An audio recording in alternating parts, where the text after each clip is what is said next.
বন্ধুরা অনেকদিন পর আসছে ঘুরতে আসলাম নবীনগর চিত্তসৌধে। আর চিত্তসৌধে এত মানুষ, ওই পাশে এত মানুষ, ঠিক আছে, যার জন্য আমরা এই পাশে দুই বান্ধবী এসে গল্প করতেছি। অনেকদিন পরে বান্ধবীর সাথে দেখা, কারণ সেই কবে দেখা করছিলাম, ওই জন্য আসলাম ঘোরার জন্য, দেখার জন্য। দেখেন আমাদের পিছিয়ে কত মানুষ, ওই যে দেখেন দেখেন আমাদের পিছিয়ে কি সুন্দর ছবি তুলছে, দেখতে পারতেছেন? এত ভাল লাগতেছে আজকের পরিবেশটা। আসলে যাই হোক, আজকে কিন্তু রোদ কম, তাই না? রোদ নাই, একদম সুন্দর মেঘলা আচ্ছা, আকাশ, ভালো সবচেয়ে লাগতেছে। বড় কথা যে স্মৃতিসৌধ ছাড়া কি আর কোনো জায়গা নাই বলো তো? আমার কাছে তো আর কোনো জায়গা নাই, আমার কাছে এই জায়গাটাই সেরা। জায়গা আছে, ঠিক আছে, কিন্তু ভালো লাগে তাই। আর আমাদের বাসার কাছে, বেশি দূর না, এর জন্য আসতে পারি। কিন্তু সব বন্ধুরা শুধু কমেন্ট করে, আপু আপনি স্মৃতিসৌধে কি পাইছেন এত, শুধু স্মৃতিসৌধে যান। আমি এখানে ভালোবাসা পেয়েছি, ভালোবাসা, মানুষের ভালোবাসা, ঠিক আছে, সবাই করে তো এই পাওয়া জন্য যায় এখানে না, এই আসি। কারণে বিভিন্ন জায়গা যাওয়া যায় না, আর হয়ও না যাওয়াটা। আর এই জায়গা তো আমাদের বাসার কাছে, বেশি দূর না, এই কারণে এখানে বেশিরভাগই আসা। আর এইখানকার আসার বন্ধুরা, এই যে তোমরা যে কমেন্ট করো, ঠিক আছে, যে আমি এখানে কেন আসি, তোমাদের ভালোবাসা আমাকে এখানে টেনে নিয়ে আসে, ঠিক আছে। আর তোমাদের সাথে এখানে আমার দেখা হয়, আমার খুবই ভালো লাগে যে আমি এখানে যাবো, আমার বন্ধুর সাথে দেখা হবে, কথা হবে, আমি সেই জন্য এখানে আসি। আর তোমরা যদি মনে করো যে না আমার আর কোনো জায়গা নাই, তাহলে নাই, আমি এখানে আসি, ভালো লাগে আমার জায়গাটা। দেখতেছো যে কবর উপরে সবাই ছবি উঠে দিচ্ছে, এটা কোনো কাজ? ওই দেখো, তোমার পিছনে একজনের জন্য 10 জনের কথা শোনে। আচ্ছা, এটা কি কোনো কাজ করতেছে? এইগুলো কেন করা লাগবে? পাড়া দেওয়াটা ঠিক না।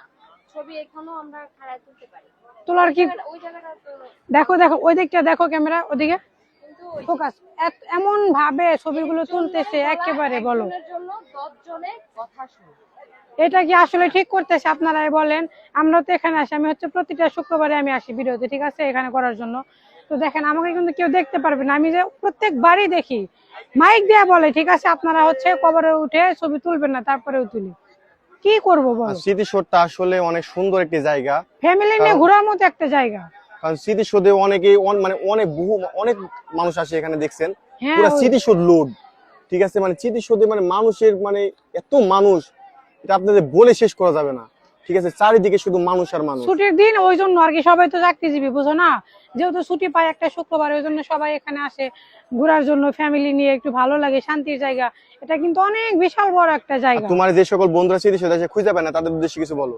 তাদের উদ্দেশ্যে আর কি বলবো, প্রতিটা ভিডিওতে বলি যে ভাই আমাকে যারা পান না, আমি সব সময় এখানকার স্মৃতিসৌধের সামনেই থাকি ভিডিও করার জন্য, আমার শুধু এই প্লেসটা ভালো লাগে, ঠিক আছে, আমি যার জন্য এইখানটা ভিডিও করি। সবাই হয়তো তোমার পিছনে আবার একদল বুরকালি ঠিক আসতেছে। আছে, যাই হোক, আজকে অনেক মানুষ তো, ওই জন্য থাকতেই পারে, যাই হোক। আর আমার বন্ধুরা আমার এই ভিডিওতে গঠনমূলক একটা কমেন্ট করবেন, ঠিক আছে।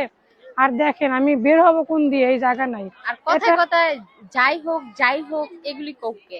যাই হোক বন্ধুরা, আমি কিন্তু এখানে যে আপনারা দেখতে পারতেছেন অনেক মানুষ, যার জন্য হচ্ছে মানে কোথায় যাব, এ পাশে ও পাশে করতে করতে লাস্ট এখানে আসছি।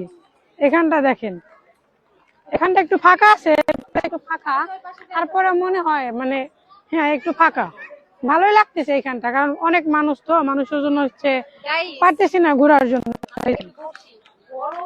বান্ধবী তুমি ঘুরো, আমি একটু যাই, হ্যাঁ ঘুরে আসি। হা হা হা, কি শান্তি, কি শান্তি, কি যে ভালো লাগতেছে ঘুরতে। হ্যাঁ।